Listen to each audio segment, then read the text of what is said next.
Good evening, everyone. Thank you all for coming. Just going to give it a minute or so to let more people come in before we get started.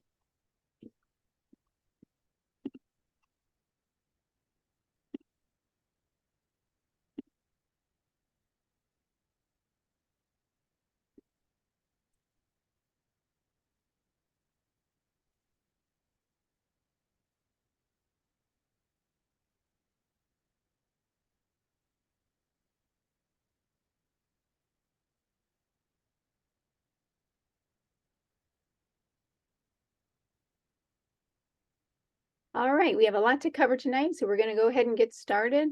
Other people may be joining us as we go, which is fine. I'm Beth Cosentino. I'm the project coordinator for the New Jersey Tiered Systems of Support Early Reading Project here at SPAN. And tonight we're going to talk about preparing for parent-teacher conferences, and we have a guest presenter, Deborah Lynam. First, a little bit of housekeeping. We're going to talk about the closed captioning, which is available if you locate the live transcript button on the bottom of your control bar, and you click on it and it'll say show subtitle to activate closed captioning, just like it's shown on the slide. Okay. And we're going to take a brief poll to find out who's here in the Zoom with us.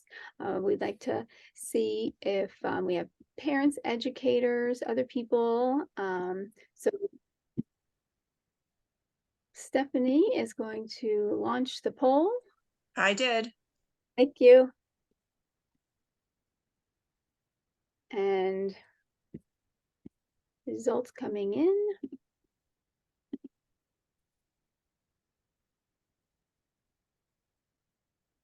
The participation pretty good there, Stephanie? Yes, it's like multitasking, coming in fast and furious. Yes. Awesome. With lots of parents here this evening. So far we're at 87% parents, Awesome. 13% educators. How did you hear about this workshop? Half are saying through SPAN. Mm-hmm. Some with next is school district and then other. And my child is a struggling reader. We got 50% said yes. Mm-hmm. Oh, now it's 47%, 24% no, and some maybes. So it looks like a lot of parents are here this evening, mostly parents, 82% parents. Great. Excellent. Okay. Nice. All right. So Okay, I'll end the poll now. okay. Cool. Oh, we can share. I can share the results here. Oh, okay. There. We see them. Yeah. Okay. Excellent. All right. Great. Awesome. Thanks, Stephanie. All right. So, as I've said, I'm Beth Cosentino, the project coordinator. I just wanted to briefly say that this purpose of this project is engaging families in science-based reading instruction and intervention to assist the New Jersey Department of Ed in assessing parent understanding of current intervention and referral service offerings, and to increase parent understanding and advocacy of science-based reading instruction and intervention. The NJTSS-ER is a partnership between the New Jersey Department of Education and SPAN Parent Advocacy Network. So let's talk just a little bit about SPAN. SPAN's projects and programs for parents of children from birth to age 26 and for women of childbearing age extend to over 20 national, regional, and local programs funded by government agencies, foundations, and fee-for-service contracts. These programs cover education, health and mental health, human services, child care, and child welfare. Our mission is to empower and support families and inform and involve professionals interested in the healthy development and education of children and youth. Our foremost commitment is to children and families with the greatest need due to disability or special health, mental health needs, poverty, discrimination based on race, ethnicity, gender, language, immigrant or homeless status, involvement in the child welfare or juvenile justice systems, geographic location, or other special circumstances. please visit our website, spanadvocacy.org, to find out more about us and our programs and projects. So for our meeting agenda tonight, first we'll hear from Deborah Lynam, who I will introduce you to in a moment. Deborah will explain the New Jersey tiered system of supports as it relates to early reading, and she'll walk us through the key early predictive reading skills. Next, I'll share with you tips on preparing for the parent-teacher conferences that are coming up. Then at the end of webinar, Stephanie Babbitts, who just ran the poll for us from the START project, will talk about some literacy resources and will share a link to the workshop reflection evaluation form. Upon completion of the form, you'll receive a link to the resource folder that will give you access to the workshop resources, including a PDF of this presentation. So let's get started with Deborah. Deborah Lynam is currently pursuing a doctoral degree in childhood studies at Rutgers University in Camden, while serving as a graduate student for the university's Graduate School of Applied and Professional Psychology's statewide initiative, New Jersey Tiered System of Supports for Early Reading. Deborah is the parent of 3 children, 2 of whom are dyslexic, and has been active in mobilizing state and federal level dyslexia awareness and advocacy efforts for over a decade. She's a member of the National Center for Improving Literacy's Family Engagement Advisory Board and a former START Project parent group specialist here at SPAN. We are so pleased to have her here with us tonight. So Deborah, it is all you. Thank you. Thanks so much. So what I'm going to talk about first, before we get into the early reading skills, is a little bit about the initiative that I'm a part of at Rutgers. So the New Jersey Tiered Systems of Supports Early Reading Initiative, you might hear it called NJTSS or NJTSS-ER Early Reading. This is a framework that the State Department of Education has established that is all about assessment and instruction for all students. And it's a framework that's based on evidence-based models that you might be more familiar with the general terminology, like multi-tiered systems of support or response to intervention. So those types of frameworks in our state, we refer to what our state has established as the New Jersey Tiered Systems of Support Early Reading. And this framework, it actually builds on our current intervention and referral services regulations. So if you are currently in a school and you've heard about the IRNS system or process, this framework, NJTSS, builds on that. So what this does is, in this little triangle graphic that you can see, is it's really calling for a conscious coordination of all of the resources and supports within the schools and the district to really start targeting early literacy, early reading needs of all of its students, and that includes our students with disabilities. So it's like a call to action, it's a framework to really put all of our energies and resources and supports towards improving literacy for all children. So we do that by really focusing on the sides of this triangle or pyramid here. So for example, a district that is operating a NJTSS-ER model is going to be establishing a leadership team that have specific roles and responsibilities that they define and develop and put in place. And this team is utilizing action plans and protocols and tools that are going to facilitate the implementation of all of the different essential components that go into assessment and intervention and instruction around early reading. And I'm going to walk you through what those essential components are, but you know that there's going to be a team in place in your district that is doing this work. Also, there are going to be supports that are aligned within the district that are there to cultivate belief systems and priorities that are ensuring that there's a positive school culture and climate for all of the students and families, and that culture and climate is one that holds high, rigorous expectations and standards for all children in that school. And then finally, family and community members are offered opportunities to participate as partners in this framework. So they're there to have a role in planning for and implementing and sustaining all different aspects of evidence-based early reading assessment and instruction. So tonight, this webinar that we're doing here with SPAN is an example of one of the ways that our statewide parent advocacy network is partnering with the NJTSS-ER initiative to bring these family and community engagement supports to the project. So the focus in Tier 1, so this is a tiered level of supports and interventions that are going to be increasingly intensified to help students reach the grade level expectations that we're holding for them.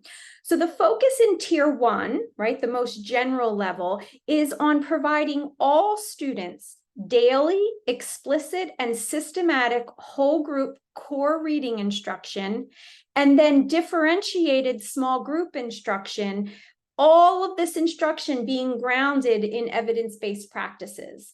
So this is a commitment to a core reading program for all children that's evidence-based.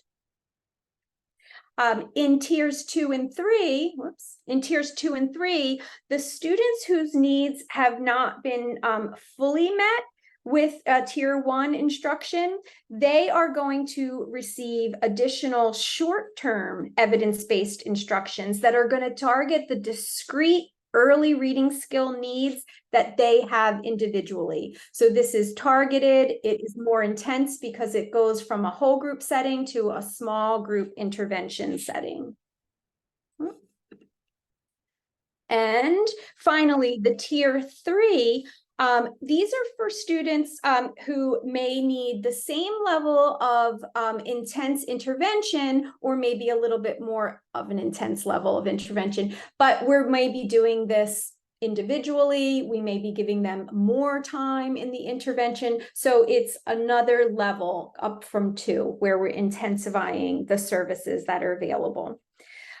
So this is kind of what the framework entails. It's how we're structuring those supports and resources to be targeting kids at the level of support that they need.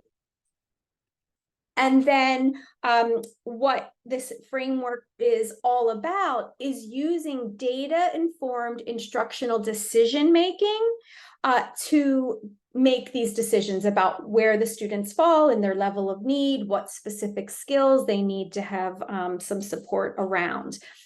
So before I start describing this infographic that talks about what data-informed instructional decision-making is, I just want to pause for a moment to say that there are districts in our state that are already operating within this NJTSS-ER model. But you may be in a school that has not yet taken advantage of this framework, or may have established a framework that's similar, but maybe not quite the same as NJTSS-ER. So what is important to know, regardless of where you fall in terms of is your district using this or is it not yet availing itself of these resources, what's important to know is that when we're talking about developing students' early reading skills, there should be some form of a universal screening system in place, and then some way that these intervention supports are being distributed and, you know, applied to children in different groups. So just you may need to do a little bit more research to understand how your own district is structuring this work. And again, it could be very close to the NJTSS model, or it could look a bit different. But now we're going to talk about, in general, what data-informed instructional decision-making looks like. And this should be something, since this is an evidence-based model, this should be something that you can look for in your district, even though it may not have the same exact structure. So an essential first step in a MTSS or an RTI model is to collect data, universal data on early reading proficiency of all kindergarten through 3rd grade students through the administration of some form of a universal screening assessment. So this is typically a tool that's standardized and it is going to be administered a few times across the school year. Most typically, you'll see it given at the beginning of the year, and then the middle of the year, and then the end of the year. And this universal screening assessment is going to be looking at the key skills that are most predictive of future reading success later on down the road. And we'll go into talking about what those key reading skills are. But once we collect this data on universal screening, that data is then analyzed, and it's used to determine the extent to which our core reading instruction in general education to all students, how well is that reading instruction enabling all of our students to meet grade level benchmark expectations? So when we collect this universal screening data, we can use it for two purposes. We can look at that data and say, how many of our students are meeting the grade level expectations? And if that number is high, then we can be rest assured that our reading instruction is performing the way we would hope that it would perform, and that it's meeting the needs of all of our students. However, we may find that the results of that universal screening show that it's not meeting enough of our students' needs. And that could be an indicator that we need to revisit that core instruction and maybe learn more about what's working and not working so that we can supplement and make some changes where needed. And then there's data that we're looking at the individual student level. So every student is going to have these benchmark assessment scores that are telling us how that student is doing on these key priority early reading skills. So we use that data at the student level.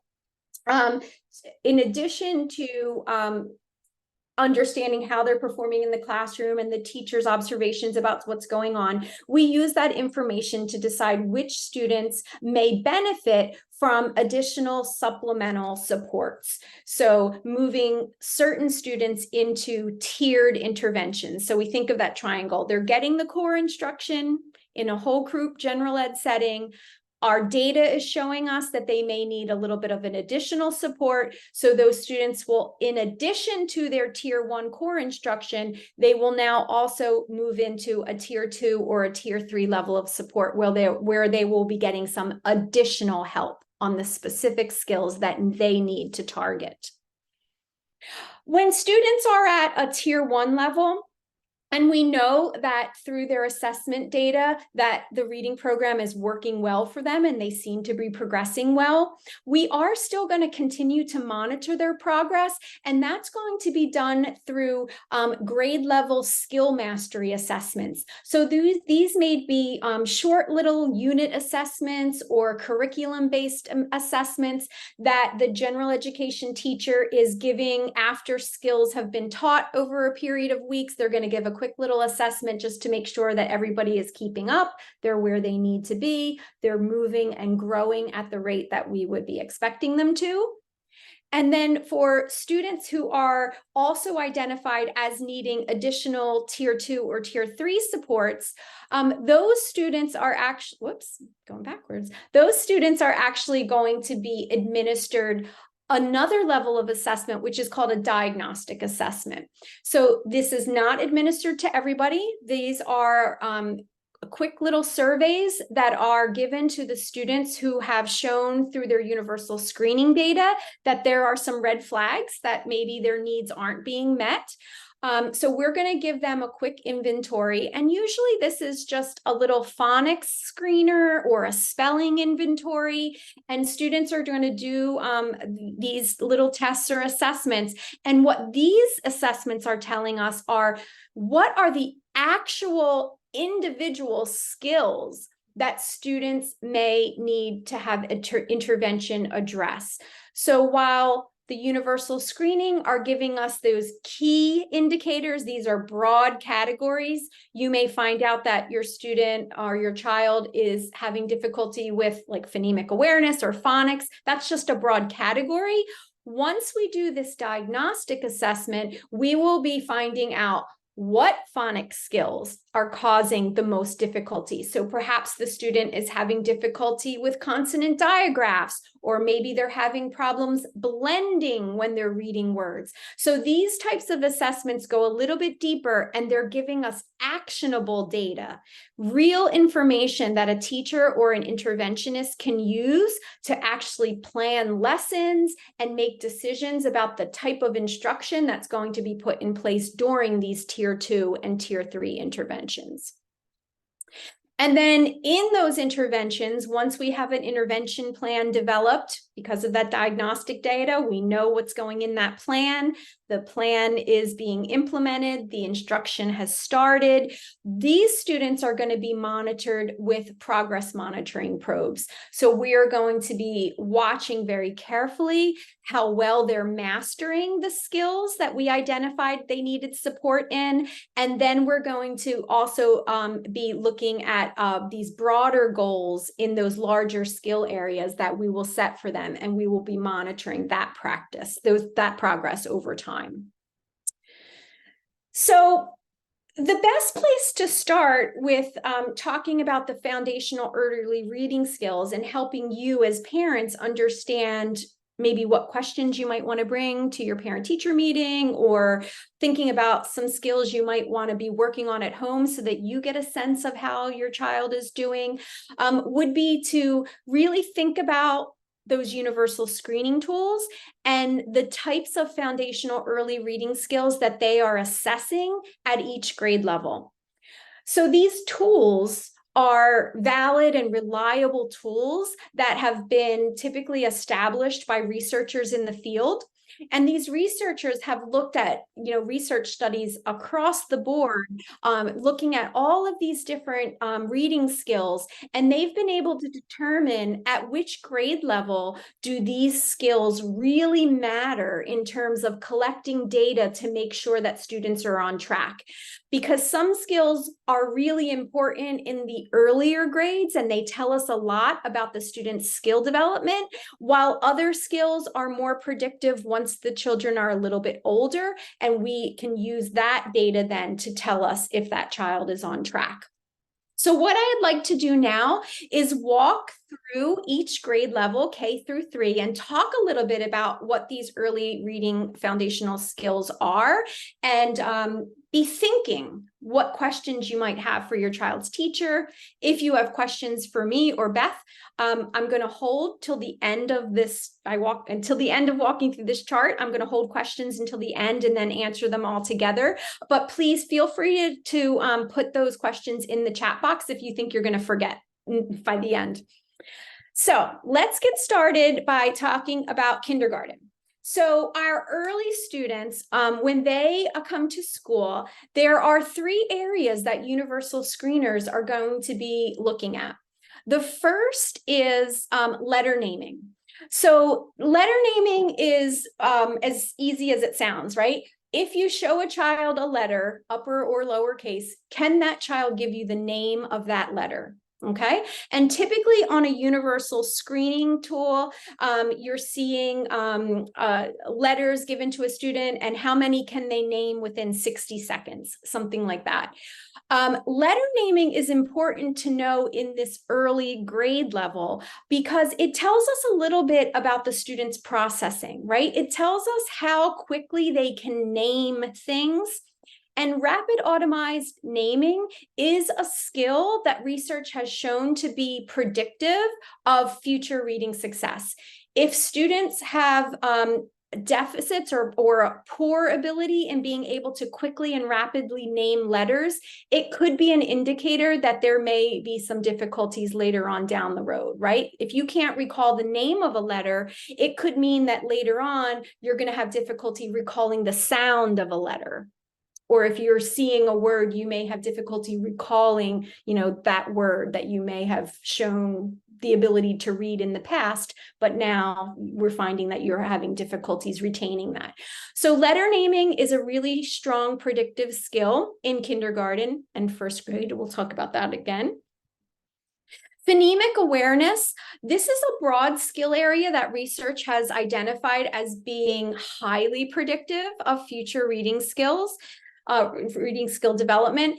And when we're talking about universal screeners, typically what they screen for is something called phoneme segmentation fluency. So I'm going to give you an example of what that means. So a teacher will say a word and ask the student to say all of the sounds that they hear in that word. So if I said the word cat, I hear k, a, t, 3 sounds in that word. So now I'm going to give you one to try. I'm going to say a word, and then in the chat box, tell me how many sounds you hear in the word that I say, okay? The word is fish. How many sounds do you hear in the word fish? Good. And then to segment those sounds, the student would say, you would say fish, the student would say fish. Sh. Okay? So it's helping students hear the sounds that make up words and being able to segment those words into their individual sounds. So fish, Hector, I see your answer. I'm sorry to call you out, but it's a good learning point. Fish has 4 letters, right? F-I-S-H. But when you say the word, you hear 3 distinct sounds. Ish. And then finally, phonics and decoding skills. So at the kindergarten level, typically what the universal screening tools are looking at is they're going to give the student a nonsense word. So a nonsense word is a made-up word. It's a word that the student can't have memorized by sight because they've never seen it before. It's not a real word. So we may give them a word that's spelled S-I-F, SIF. And the student would see that on the page and be asked to sound out that word. And what you're looking for in kindergartners is, can they sound that word out letter by letter? So even could they just say, if, and if they get all of those sounds correct, that's telling you that they have good letter sound correspondence knowledge, right? They know the letters and they know the sounds that the letters are representing. A step further, they may be able to look at that SIF and just look at it and say SIF. That tells us not only do they have really good letter sound correspondence knowledge, but they also can blend those sounds together really automatically to produce the sound of the full word. So these are the types of very early foundational reading skills that we're screening for when we give these assessments. And we are looking for students who are meeting the grade level benchmarks. So each one of these assessments are going to say they have to know so many letter names within a minute. They have to be able to segment so many sounds in so many words within a minute, and that they can get the correct letter sounds and read those nonsense words within a timed setting. When we are looking at first grade students, those same early foundational skills that I just described are important. Probably we're moving into a little more important on the being able to blend those nonsense words into full words, right? In first grade, we want to see them really moving into not having to sound out every nonsense word, but that they can see that word and just blend it as a whole word. That'll be the little advance that we are going to see towards first grade. But then also we're seeing the addition of something called oral reading fluency. So this is a measure where a student is going to be given a passage that's grade level. It has no pictures, and they're going to read that passage out loud. And the teacher is going to note within 60 seconds, how many words are they reading accurately and how many errors and mistakes are they making. So they're going to get a score that tells us how many words did they read. That's their reading rate. What types of errors were they making when they were reading words, right? So were they correct when they were reading the words, or were they making mistakes or errors?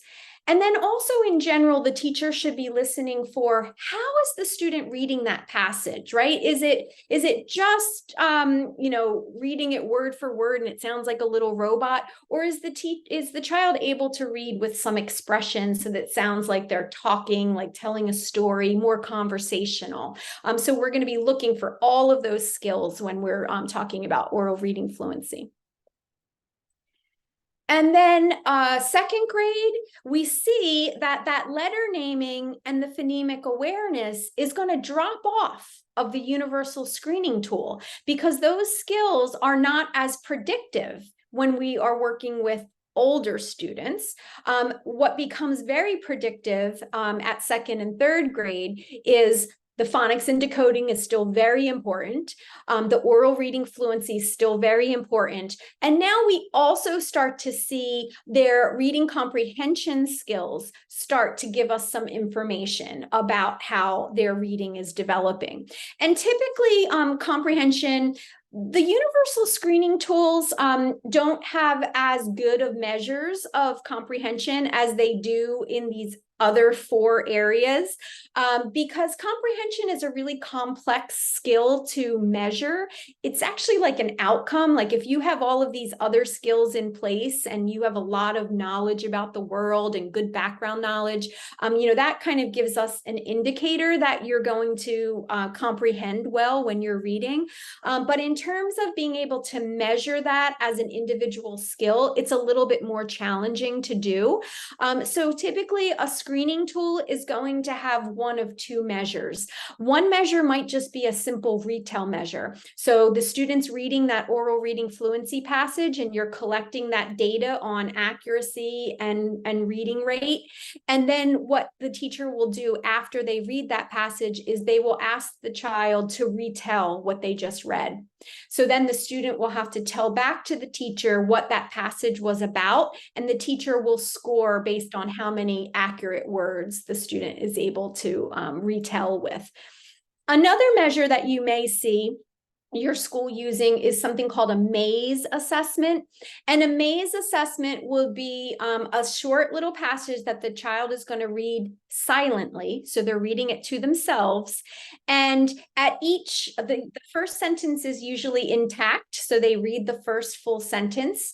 And then the sentences after that are going to have missing words. And when the word is missing, the student will be given a multiple choice option of like 3 words, and they have to choose what word would fit that blank space.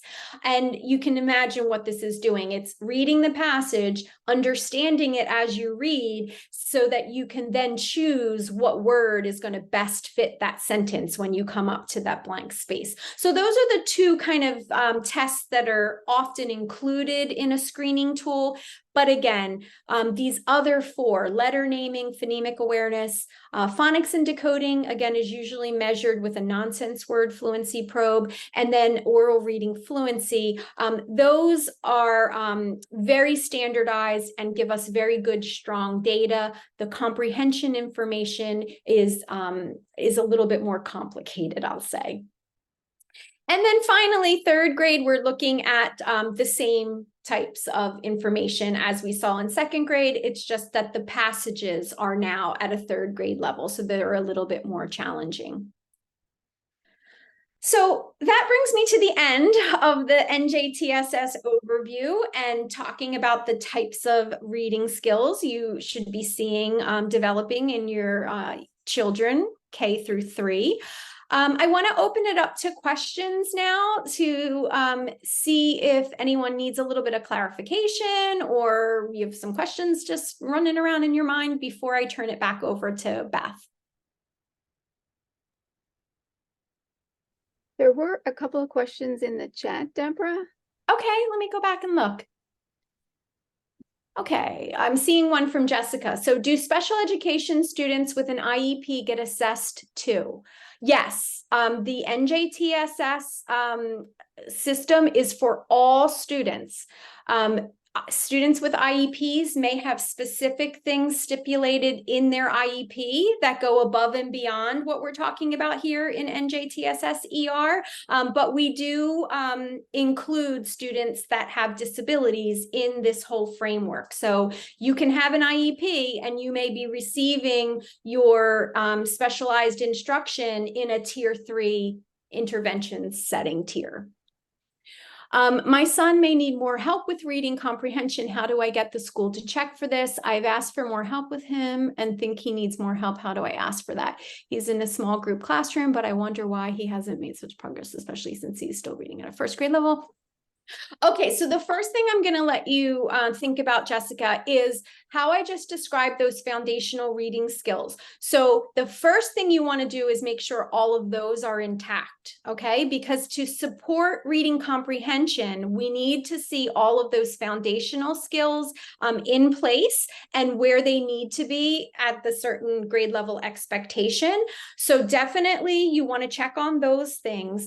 And then in terms of comprehension, that gets a little bit more tricky, like I said, because we don't have great assessment tools for comprehension because it's such a complex construct.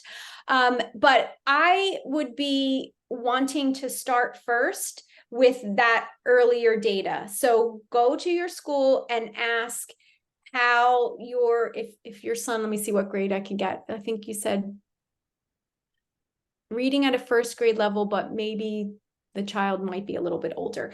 So if your child's older, you want to know what are the decoding skills, right? Their phonics skills, their decoding skills, and their phonemic awareness skills.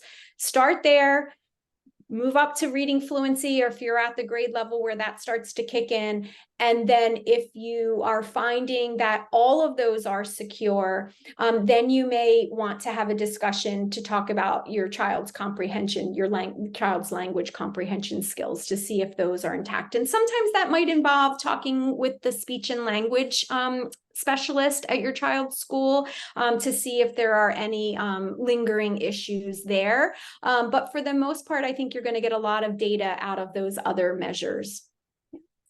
And I just want to add to Jessica, my daughter receives support outside the classroom. She's also autistic, and she receives support from someone called an evidence-based reading instructor. So a reading specialist meets with her every day for a half an hour. I don't know if your school provides that, but that's something you can also, speak to them about, that that your son be working one-on-one with somebody outside the classroom specifically for these skills. I'm sorry, Jessica, I just now could process the question. So your child's in third grade on a first grade reading level. So you want to understand what that gap is. Is it truly just a gap in reading comprehension, or is the child on a first grade reading level because they have some difficulties in these underlying skills? So make sure that you're getting a full picture of what's going on. I'm seeing a question from Anna. Thank you for putting the webinar. How do we find out which faculty members have been placed on the team to implement NJTSR framework at the district level? And how can parents ensure the team in place is executing the plan? What should we be looking for? I think that would be a question that you could take to your building principal and see if he can get that information for you. If your school is using an NJTSS-ER framework, it will be very structured. Like they will have a definite team in place. They will have the protocols outlined as to when they're doing the universal screening and what diagnostic tools they're using. If they're formally using NJTSS-ER, they should be able to give you a look at a lot of that information. I'm interested in learning more. This is just another Jessica question.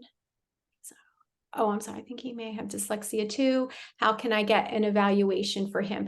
So, Jessica, if your child is already identified as eligible for special education, you may have already had assessments done. So you want to go back to that original assessment plan that you got information on, and look at the types of skills that I was just describing. So look for information on your child's phonemic awareness skills, on their letter sound correspondence, on their decoding skills. Sometimes it's called word identification. Look for those types of skills in the report and see how your son or daughter were scoring in those areas. If you're seeing some weaknesses or challenges that in those areas, that could be an indicator that there's also a word level reading difficulty there too. You're mentioning dyslexia. Those would be the types of skills that I would be looking for if I was concerned that dyslexia might be in the mix. Okay. Oh, Samuel added, it may not be called NJTSS. Most likely it may be called MTSS or RTI as well.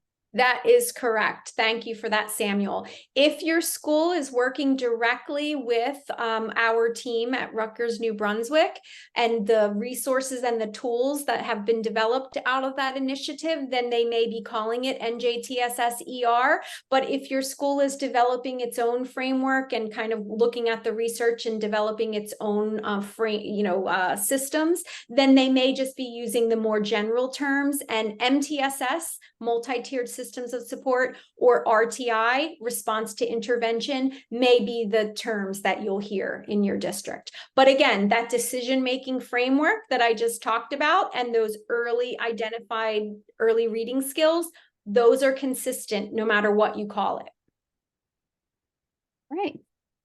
Okay, I'm going to stop sharing and turn it over to Beth. Okay, and I'm going to share my screen really easily. Talk about parent-teacher conferences. Okay, so here we are. Thank you, Deborah. So much good information. So now we're going to turnkey this to have a productive parent-teacher conference meeting. And after our presentation, we'll have all of these resources, like we said earlier, for you, and including a checklist so you can print them up and use these tips. So first, let's talk about before the conference. Prior to the conference, you can ask to have the progress report shared with you. Sometimes schools will just give it to you at the conference or at the meeting. But so reach out to your child's teacher or maybe the principal even and ask to have it sent or available prior to the meeting. This allows you to already have the data in front of you to help inform you on how your child is progressing or not. Also, and sometimes this is like through a parent portal. I know our school uses PowerSchool in Frontline, so it might be through your district's website. So just find out about that. Also, find out who you'll be meeting with and confirm with your child's teacher who will be at the conference. Because if your child receives supports already, there may be a separate meeting with the academic interventionist or a reading specialist. So you reach out and find out who will be there to make sure you have enough time to speak to the teacher, or if you need to have like an additional meeting with someone. And then Deborah touched on this, engage at-home literacy activities. So this way you'll get to find out if your child has some of these foundational early reading skills, such as letter recognition.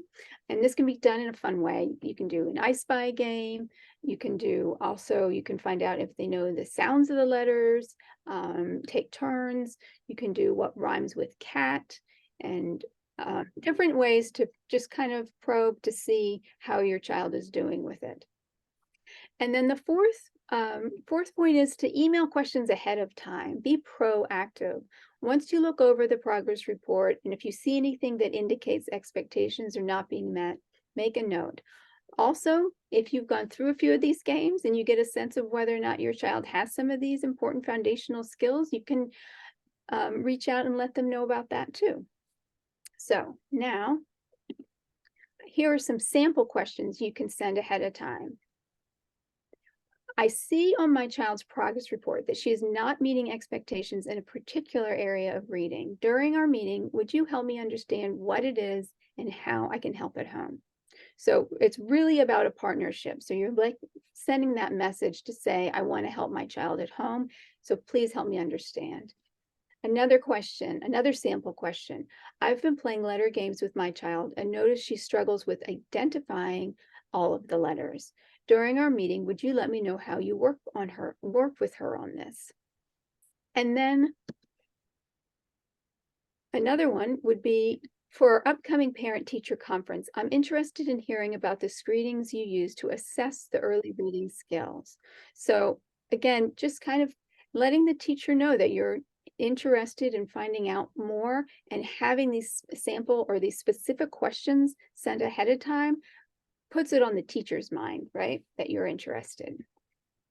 So then during the conference, this is time for two-way communication. This is time for a conversation. Have your questions with you written out and ready. You won't have much time likely. Often they're only 10, maybe 15 minutes. So I would keep the chit chat to a minimum, save that for pickup and drop off. These are the questions. These questions are the ones that maybe you've already sent. So you could start with, I hope it's okay I sent these questions ahead of time so you'd know what my concerns are. And then bring the progress report to the meeting. And I would recommend even highlighting or circling the places that you are really, want to talk about, that you're concerned about, so that your eye goes directly to them. So again, you might feel kind of like this pressure of like wanting to do everything and get everything in. So if you do simple tricks like that, it can help you just make it go more smoothly. And take notes.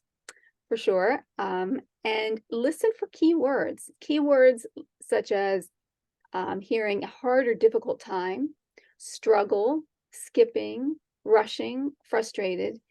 These might be indicators that there's an issue of some sort. So when you hear them, be prepared to say, I hear you saying that my child is feeling frustrated during reading time.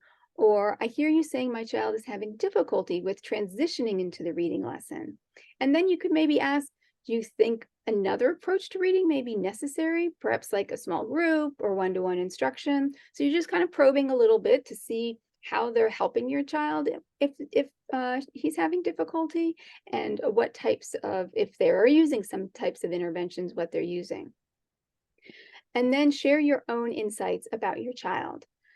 You know your child better than anyone. So, think about if you've seen any reading issues at home, and if you've attempted anything, and what makes it less difficult for your child. What do you notice about your child and the kind of learner he is? Share those insights with your teacher. It's so important, especially this first parent-teacher conference of the year, right? Because your parent or the teacher and your child are just still getting to know one another. So, oh, and I have a note here. If the teacher shows you, shares a scale of letters and indicates that your child is somewhere in the range with a letter, and maybe saying like, this is where your child is, this what letter your child is in this range, and this is where they should be. I encourage you to ask the teacher if she will explain what factors into this scale, and ask what specific examples of early reading skills factor into the scale. Beth, oftentimes it's said to parents like, your child may be reading at a level D or reading at a level E, just so they understand what the letter scale was. Right. Thank you for clarifying. Right. And so, go ahead and ask and say, well, what factors into him reading at a level D, and how does he get to the level E? And see, they can maybe hopefully talk about the assessments that they're doing and the screening. Yeah, you really want to tie it back to those key priority early reading skills, and understand how your student is doing, how your child is doing on those skills, because the letter system is kind of different with each reading program, and it's not as clear what skills are included. So if you are just getting a lettered score of this is your child's reading level, ask more specific questions about those early reading skills. Yep. And here we have some sample ones for you. So So Deborah was saying, ask the specific. So even if you've sent questions ahead of time, if you want to bring some questions, just on hand to have, and here's one: is my child able to identify all the letters of the alphabet? Right? That would be the kindergarten, first grade. Does my child sound out letters of a word when she doesn't know the word? Is she breaking it down letter by letter to sound it out? How does my child do when reading aloud in class? Does he read smoothly? So that's sort of talking about the fluency a little bit, and that would be more for first, second, and third, not so much for kindergarten, I think.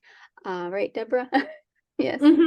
One thing I will say is that if you have an older student that can't do some of these younger skills, you should be alerted to that, because the reason why they're showing up in the grade bands is because it is the time that we expect to see those skills develop. So if you have a second or third grader who can't identify all the letters of the alphabet, that's a big red flag. Right. Thank you. And then how does she do when asked to retell the story? So that's, second and third grade more likely, but, that's that comprehension piece, right? Yep. So then let's talk about after the conference. So now the conference is over and you go home and you digest all this information, you sleep on it. Send a follow-up email to the teachers and thank the teachers for the information. Share what you have learned, such as the strategies and ways that you're going to help your child read at home. You really want to emphasize the partnership, right? You also want to talk a little bit to your child about what you learned and let them know how proud you are of them, because it's important to share positive feedback and use some of those words that you heard the teacher use in the classroom, and use some of those. Comment on something that you saw of theirs and compliment them on it. Often, they'll have the artwork up, or, some of the writing samples. We often go into these meetings focused on the negative, but it's really, really important that the positive is emphasized, especially to our kids. So the other things you can do is to increase your knowledge about interventions, and, at your child's school, find out from the assistant principal how interventions work for students who need more support. And then finally, reach out and talk with other parents. Find out from them how their kids are doing and what ways they're finding supports for them.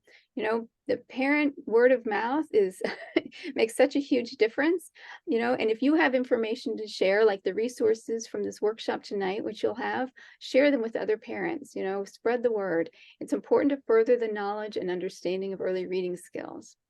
And, the last part I want to mention is you don't need to wait for a parent-teacher conference to reach out to your teacher, to your child's teacher. You can ask questions, share input, share stories at any point in time, through an email or through a phone call. I encourage you to do that. So now that is our part about the parent-teacher conferences.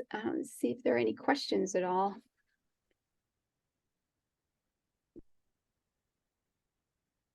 And I'll stop. Let's see. Oh, you're welcome. And it can be numbers too. Yes. So I'm going to stop. Oh, wait, no, before I stop sharing, I'm going to see if Stephanie is here, because yes, she is. Yes, I am. Hi. All right. So Stephanie's going to take it over from here. All right. Hi. Hi, everyone. Wasn't this such great information? I got a sneak peek last week and I was like, I got to promote this because this is so amazing. Thank you so much to Deborah and Beth for the great content and getting parents ready. November is National Family Literacy Month, and it's also, I just found out, Family Engagement Month as well. So there's a lot going on around families and highlighting the great things and the ways that we can support our families. So I wanted to talk a little bit about our project. As Beth mentioned, I work with Beth on the START project.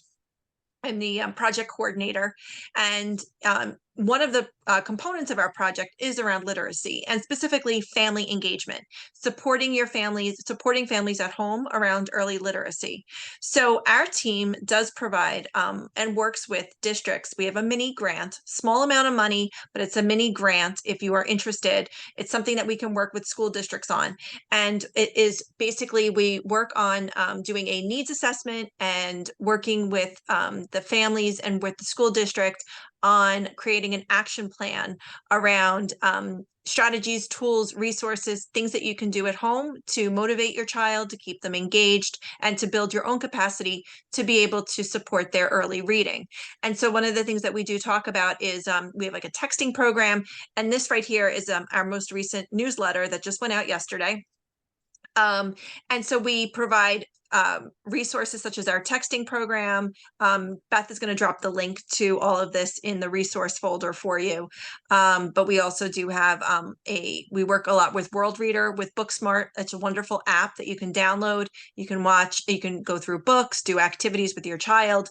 And then we've also included some great activities to get you through break. I know next week, I heard some districts are closed all week next week.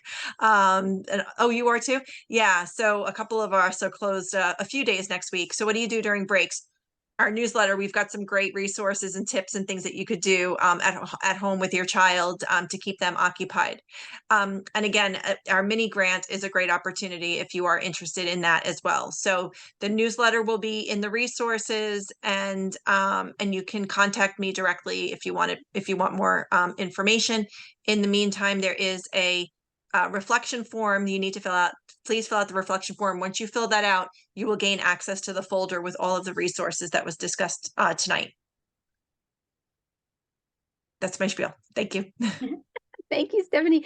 Erica asked, can they be on their own flyer? And they are, Erica. When you go into the resource folder, the individual flyers, the at-home activities. Great. I just saw another question come in if we have time. Oh, sure. Yeah, Great. we have a couple minutes. Yeah, so another question just came in, but it came to me directly. It was, could you offer some advice for parents who have older students who may have missed screening, et cetera, in the earlier grades because either it wasn't done or COVID or it slipped through the cracks or whatever? What should those parents do? Where should they start? So remember those foundational reading skills. Let me see. I don't want to lose Beth's email address there for you, but that chart that will be in the handout of the reading skills. Once you get to that third grade level, it stays pretty consistent through the upper grades. So you really want to be asking about data on your student for those skills. Now remember, letter naming, phonemic segmentation, those are going to be the types of assessments that are generally used with kindergarten and first graders. But if you have a struggling student who is in older grades, you may need to look back at those things to get an idea of how their foundational skills are operating. So don't feel like you can't ask for information on those skills. You might frame your question like, I know that these are skills that my child should have acquired when they were younger, but I'm curious to see, if their foundation is there. Would you be able to give me some information on these early reading foundational skills? So just go back to that chart, that table, and really start collecting some information about how your child is doing in those areas. And when you see an area of weakness or concern, I would ask about the potential to intervene, and could some work be done, some interventions be developed that would help your child fill those gaps. Okay. And if we're talking about a much older student who it's very clear that there are gaps and holes in these foundational skills, then of course you should proceed with requesting a referral to have a comprehensive assessment completed to make sure that we're getting the information that we need in a timely manner. All right. Anybody else have any questions? Okay, so we will be adding this presentation and the recording, the PDF of the presentation and the recording. I'm going to stop sharing, to the resource folder. You know, if it's not there, it's not going to be right there right now, but check back into the resource folder and we'll have that or we'll have those things there for you. So thank you again, Deborah. Such good information, and thank you all for coming. Have a good night.